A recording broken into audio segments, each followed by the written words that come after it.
This is America in Space, a weekly news and information program on current events dealing with the space industry. From the Washington News Bureau, here is your host, Rick Potlock. Hi, I'm Jim Green, better known as Lunac, and this is Ask NASA. This week on Ask NASA, Dr. Jim Green is NASA's chief scientist. He's the director of planetary science and has a PhD in space physics. Are we ready for the first question? Let's see. I'm getting a sense of it.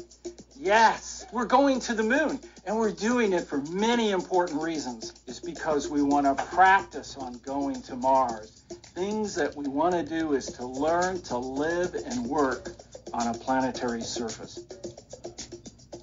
Of course, it's got to be about the water. How are we going to use it? We're going to drink it. That's the first thing. The second thing is we can take those two elements apart and use them for rocket fuel. Or we can just simply use the oxygen to breathe. We want to be able to look at this water, tease it out through cores, and understand the water history of the moon. Just that will be fantastic.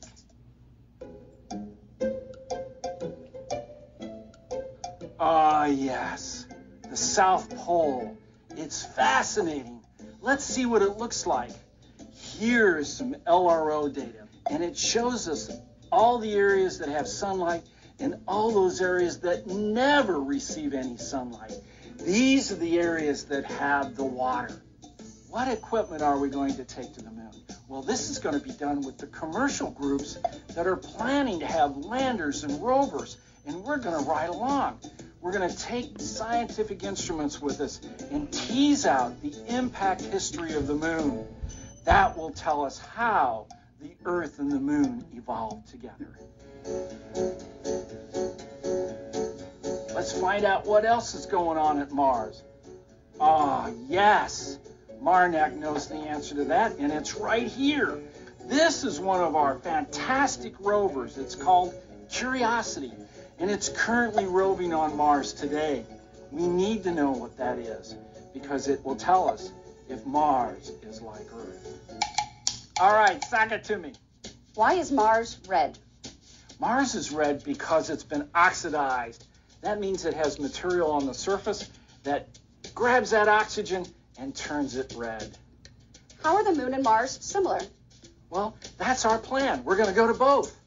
How are the moon and Mars different? Well, one's bigger than the other. Do you know Bruno Mars?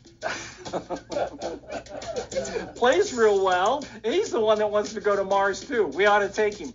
Do sound waves travel on Mars? Sound waves do travel on Mars, but not on the moon. Oh, cool. What's your favorite planet? I love all my children equally. Have you ever named a NASA science mission?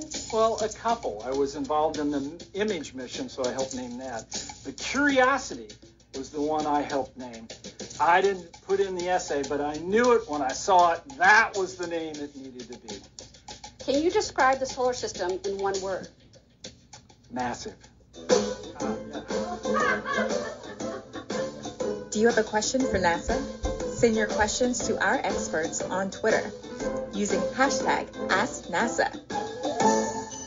And that's this week's edition of Ask NASA with Dr. Jim Green. Dr. Green was in charge of the New Horizons probe to Pluto, the Juno probe to Jupiter, and the Mars Science Lab, and as you heard, the Curiosity rover on Mars. Thanks for listening. Be sure to share our program with your family and friends and follow us on Facebook. Join us each week for news and information on America in Space.